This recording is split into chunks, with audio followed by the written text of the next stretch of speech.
Welcome to the Zoom Biology online tutor channel. Dear students, hope so you all will be very well and very fine. Dear students, you may also visit our lectures at our website, that is www.superioracademyonline.com.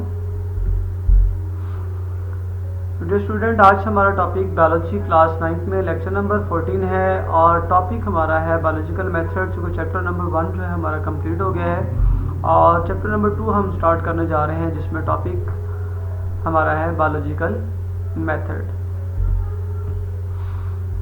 देखिए, जो ही chapter number 2 start होता है, chapter number 1 में भी हमने science की definition की थी, तो सबसे पहले यहाँ पे भी जो है साइंस की डेफिनेशन आती है। तो साइंस की डेफिनेशन को हम पहले रिवाइज कर लेते हैं। तो science is the systemised knowledge derived from observations and experiments. ये हमने चैप्टर नंबर 1 में भी इसको पढ़ा था कि ऑब्जर्वेशंस, एक्सपेरिमेंट से हासिल होने वाला नॉलेज जो होता है उसे हम साइंस कहते हैं। These experiments are carried out to determine the principles about how nature operates। तो ये जो ऑब्जर्वेशंस किए जाते हैं, एक्सपेरिमेंट्स किए जाते हैं, देन उनसे लॉजिकल कंक्लूजन्स ड्रा किए जाते हैं। तो वो जो एक्सपेरिमेंट किए जाते हैं, वो एक्सपेरिमेंट किस लिए किए जाते हैं? एक्सपेरिमेंट किए जाते हैं to understand the principles how nature operates, कि फितरत कैसे काम कर रही है। फितरत के असूलों को समझने के लिए हम जो एक्सपेरिमेंट से नॉलेज गेन करते हैं उसे हम कहते हैं साइंस। तो अभी इस चैप्टर में सबसे पहले हम पढ़ेंगे साइंटिफिक मेथड को, चूँकि चैप्टर नेम है बायोलॉजिकल मेथड। ठीक है, biology is a branch of the science. Biology branch की साइंस है। जैसे आपको पता है कि आप मैथ में अगर कोई क्वेश्चन सॉल्व करना चाहते हैं तो उसके लिए अगर वो अलजबरे का है, आपको अलजबरे वाला क्वेश्चन जो है मेथड लगाना पड़ेगा। अगर वो कोई तजज़ी वाला है, आपको वो मेथड लगाना पड़ेगा। अभी चूँकि हम साइंस को स्टडी कर रहे हैं, तो साइंस के अंदर जो किसी चीज़ को स्टडी करने के लिए मेथड इस्तेमाल होता है उसे हम कहते हैं साइंटिफिक मेथड। उसको डिफाइन हम कैसे करेंगे, देखें जी आप उसको। Scientist like chemist, biologist and physicist.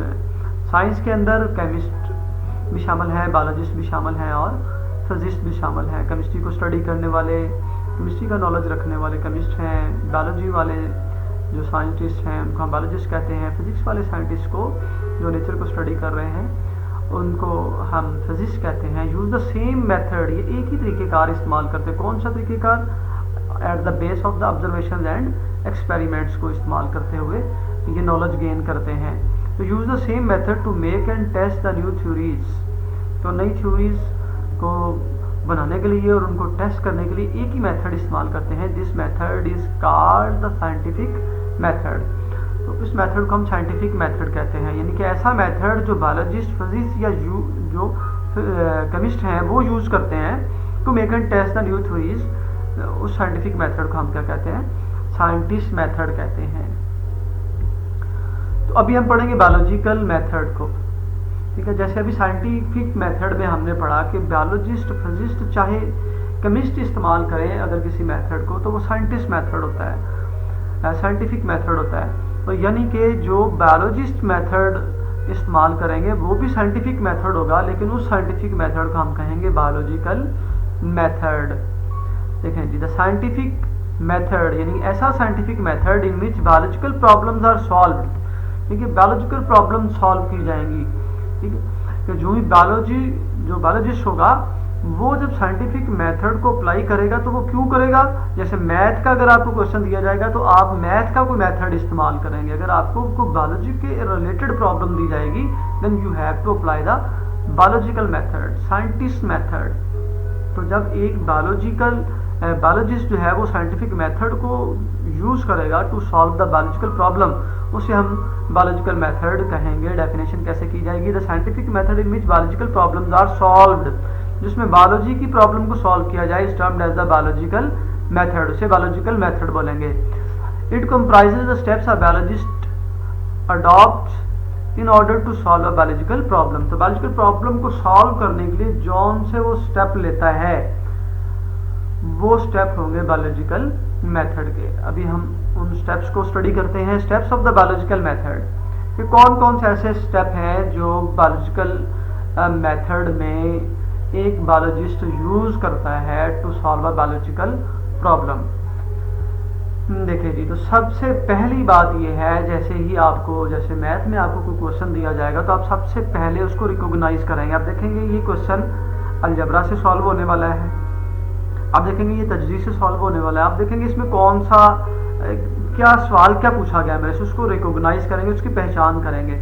तो ऐसे ही बायोलॉजिकल मेथड तब इस्तेमाल होगा जब सबसे पहले उसमें बायोलॉजिकल प्रॉब्लम की पहचान की जाएगी। तो इसका सबसे पहला जो स्टेप है वो है रिकॉग्निशन ऑफ बायोलॉजिकल प्रॉब्लम। जब आपको बायोलॉजिकल प्रॉब्लम की पहचान हो जाएगी बायोलॉजिस्ट को, फिर जो है बायोलॉजिकल मेथड अप्लाई किया जा सकता है। तो सबसे पहले बायोलॉजिकल प्रॉब्लम की पहचान की जाएगी, नंबर 2 ऑब्जर्वेशंस किए जाएंगे, इन सबको हम डिटेल में स्टडी करेंगे। Then next is the hypothesis formulation, hypothesis बनाया जाएगा जो कि मफरूज़ा कहलाता है, और उसके बाद डिडक्शंस जो हैं वो बनाई जाती हैं। देन एक्सपेरिमेंट्स किए जाते हैं, तजर्बात, जो कि बहुत ही बेसिक स्टेप हैं। देन तजर्बात के बाद जो भी रिजल्ट्स होते हैं उनको समराइज़ किया जाता है, समराइजेशन ऑफ द रिजल्ट्स, यानी कि नताइज का जो है वो खुलासा करना, उनसे टेबल की फॉर्म में उसको बनाना, उसको ग्राफिक्स की फॉर्म में समराइज़ करना, etcetera. Then is the reporting the result, और उसके बाद जो भी रिजल्ट एक बायोलॉजिस्ट के पास आते हैं उसको वो रिपोर्ट करता है ताकि बाकी लोग जो है उसको चेकआउट कर सकें और उसके इस नॉलेज से फ़ायदा हासिल कर सकें। जी, तो नेक्स्ट है, देखिए इनको अब हम बारी बारी स्टडी करेंगे one by one. Recognition of the biological problem, सबसे पहला स्टेप है रिकॉग्निशन ऑफ बायोलॉजिकल प्रॉब्लम। ठीक है जी, तो इसमें देखें इसके नाम से पता चल रहा है कि बायोलॉजिकल प्रॉब्लम की पहचान करना। तो सबसे सिंपल सी बात यह है कि एक इसमें क्या किया जाएगा, बायोलॉजिकल प्रॉब्लम की पहचान की जाएगी। ठीक है, अब इसमें हम स्टडी करेंगे बायोलॉजिकल प्रॉब्लम होती क्या है। ठीक है, देखिए जी, इसमें अब biological problem is a question related to living organism, कोई भी ऐसा सवाल that is related to the living organism that is either asked by someone, जो तो किसी ने पूछ लिया, और comes in biologist mind by himself, जो बायोलॉजिस्ट से किसी ने पूछ लिया या बायोलॉजिस्ट के जहन में खुद ब खुद आ गया। तो ऐसा कोई भी क्वेश्चन जो कि लिविंग ऑर्गेनिज्म के रिलेटेड हो, बायोलॉजिस्ट के जहन में खुद ही आ जाए या उससे कोई पूछ ले, उसे हम क्या बोलते हैं, उसे बोला जाता है बायोलॉजिकल प्रॉब्लम।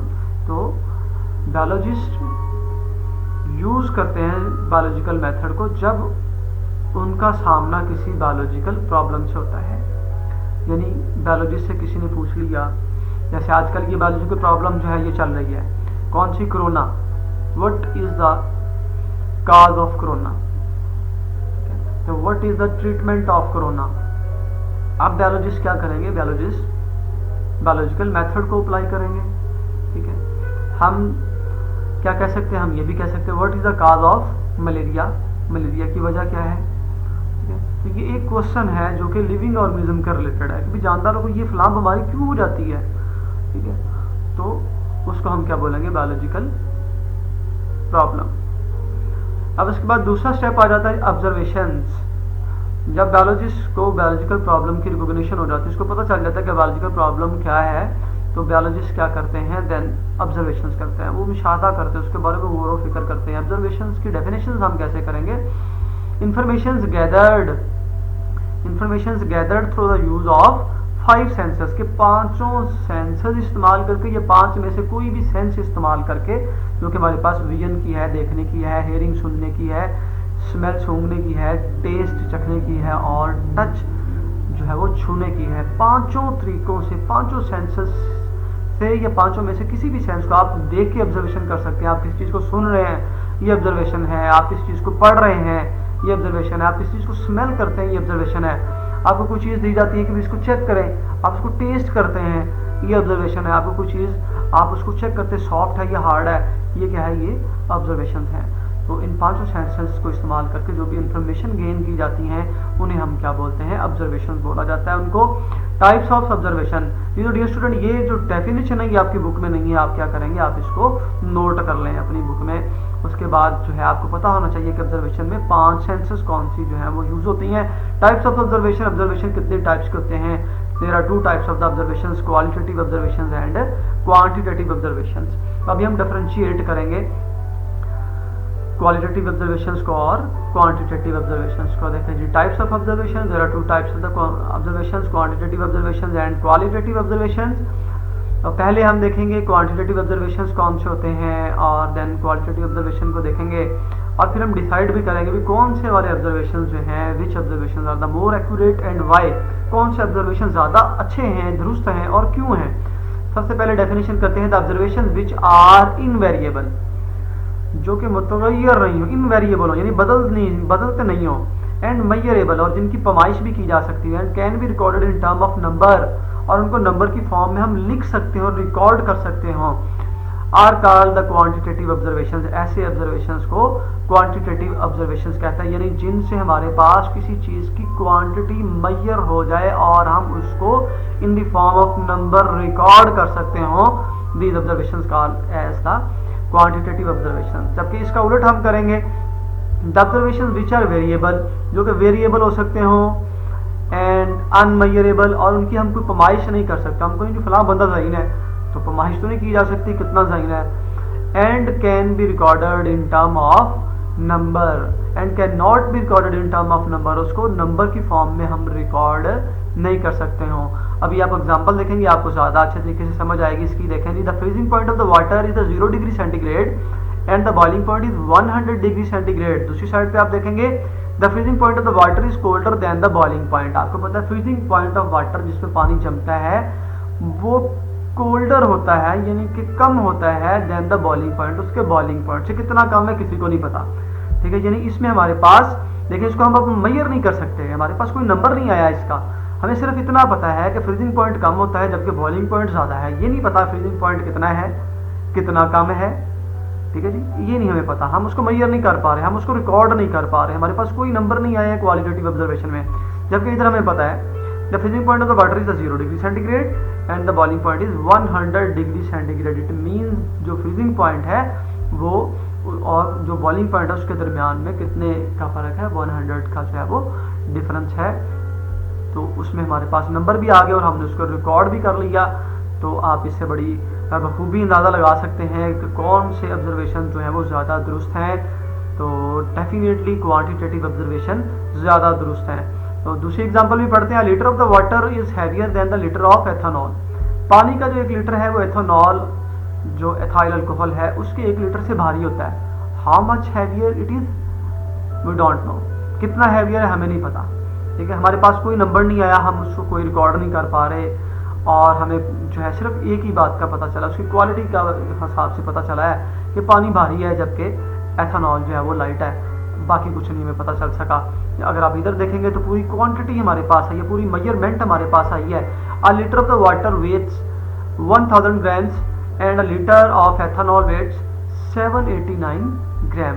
देखिए हमारे पास जो है मेजरमेंट आई है, हमारे पास रिकॉर्डिंग आई है, नंबर्स आए हैं और हमने उसको रिकॉर्ड किया इन द फॉर्म ऑफ नंबर। हमें पता चला कि वाटर का जो 1 लीटर है उसमें 1000 ग्राम होते हैं जबकि एथेनॉल में 789 ग्राम्स होते हैं। तो यहाँ से डियर स्टूडेंट आप जो है बखूबी और इजीली हम कह सकते हैं the quantitative observations are considered as more accurate than the qualitative once.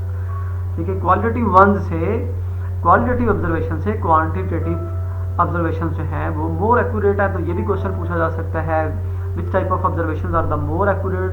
तो आप कह सकते हैं quantitative observations are more accurate than the qualitative ones. साथ में आपको क्या करना पड़ेंगे, इनकी डेफिनेशंस करनी पड़ेगी और एग्जांपल देनी होंगी। आपसे ये भी क्वेश्चन पूछा जा सकता है what are observations and differentiate और राइट इट्स टाइप्स। या आपको कहा जा सकता है differentiate between quantitative and qualitative observation with example. तो आप दोनों की डेफिनेशंस करेंगे, डेफिनेशंस बुक में नहीं है, आप इसको नोट कर लें और ये इसके दोनों एग्जांपल हैं, इनको भी आप अच्छे तरीके से समझ लें और इनको नोट कर लें। आज बायोलॉजिकल मेथड में हमने ऑब्जर्वेशंस तक जो है वो इसके स्टेप्स पढ़ लिए हैं। इसमें सबसे पहला स्टेप जो था वो रिकॉग्निशन ऑफ बायोलॉजिकल प्रॉब्लम था। बायोलॉजिकल प्रॉब्लम का आपको बताया गया कि बायोलॉजिकल प्रॉब्लम एक क्वेश्चन होती है that is about the living organism either asked by someone or comes in the biologist by mind by himself। Biologist के माइंड में आ जाए या उससे कोई पूछ ले। उसके बाद हमने ऑब्जर्वेशन की टाइप देखी और उन दोनों में हमने डिफरेंस भी देखा। होप सो आपको लेक्चर जो है वो बड़ी अच्छी तरीके से समझ आ चुका होगा। तो डियर स्टूडेंट्स आप इस लेक्चर को शेयर करें, हमारे यूट्यूब चैनल को सब्सक्राइब करें, बेल आइकन को लाजमी प्रेस करें ताकि हमारा आइंदा आने वाले लेक्चर जो है वो आप तक पहुंचते रहें और बहुत ही जल्द इंशाल्लाह हम बाकी जो आपके सब्जेक्ट्स हैं केमिस्ट्री, फिजिक्स और बाकी सारे सब्जेक्ट के भी लेक्चर आपको एक ही चैनल द जूम एकेडमी का जो चैनल है यहाँ से आपको वो प्रोवाइड किए जाएंगे। Thank you.